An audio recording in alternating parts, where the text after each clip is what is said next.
Today we're doing something a little different and we're making somebody else's recipe. We're trying the life-changing bread that I found on a blog written by Sarah Britton on her blog, My New Roots. Now, how I got to this was I recently visited my friend in Cayman and she took me to this little brunch spot called the Southwest Collective. And when I asked for a gluten-free bread, they offered me something that they call life-giving bread.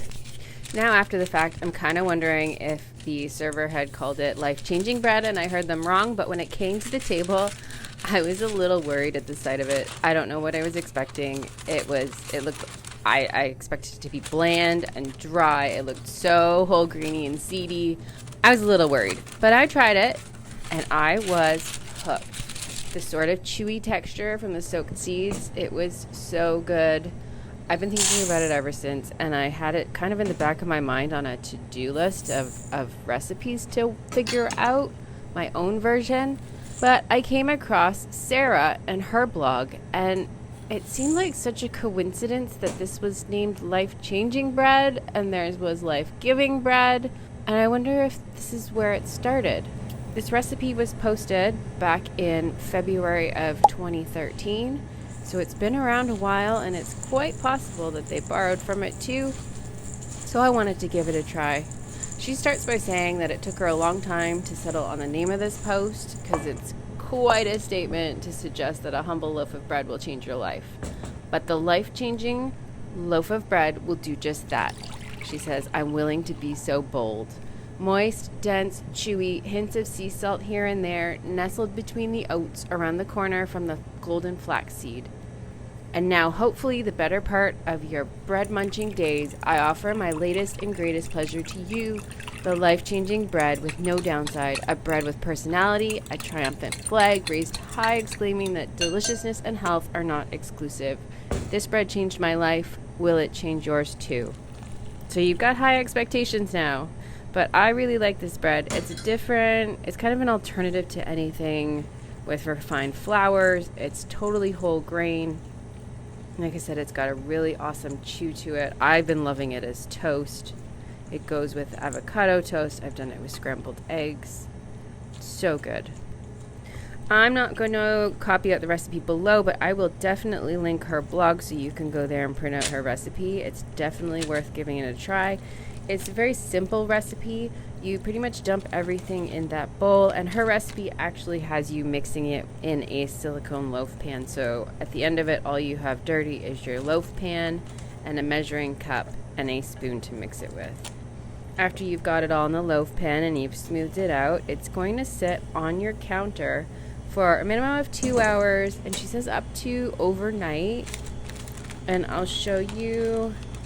She says she wanted it to kind of pull away from the pan, and you'll see it pulls away from my parchment paper before we bake it. And then we're going to bake it kind of to dry it out, and when it's done, you're going to hear sort of a hollow sound when you knock on it.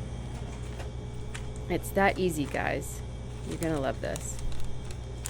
So back to Sarah's blog. She gives lots of reasons on why she made such a bold statement in calling this life-changing bread. So first of all, we mentioned how there's like no cleanup compared to making a normal loaf of bread where you blow up your kitchen, you've got flour everywhere and so many bowls and spoons and measuring cups, whereas this is just your measuring cup, a spoon, and the pan, or in my case, an extra bowl. Secondly, this process is so super easy.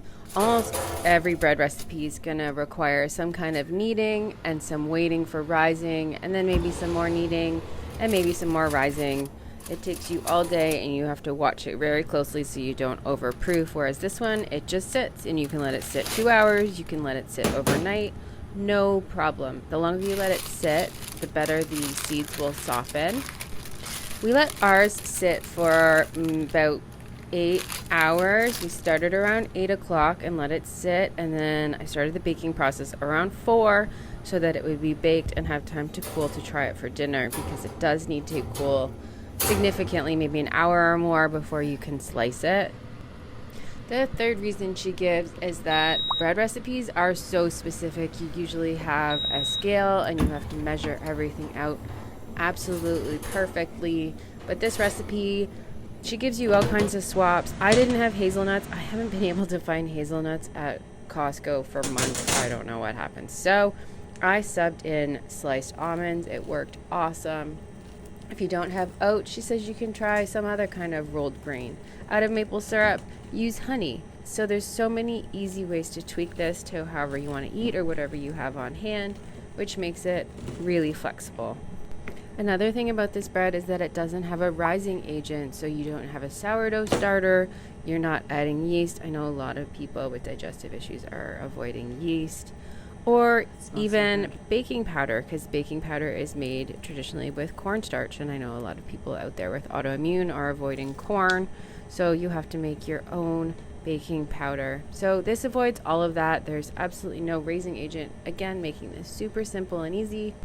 So we've mixed our bread, we've let it sit, we've baked our bread, we've let it cool, we've sliced it, and now I've taken it home to try it with some curry soup for dinner. Let's see how it worked out.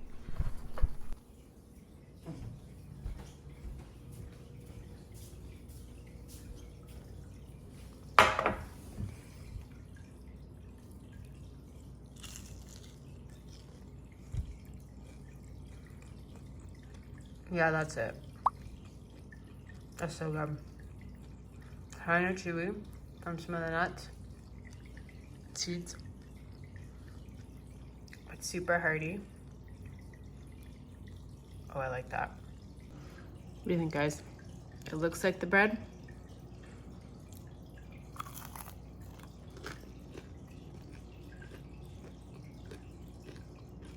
I think that's it. I'm gonna post a recipe, and I'm gonna link the blog that I got it from, because I'm not taking credit for this. And you gotta make it.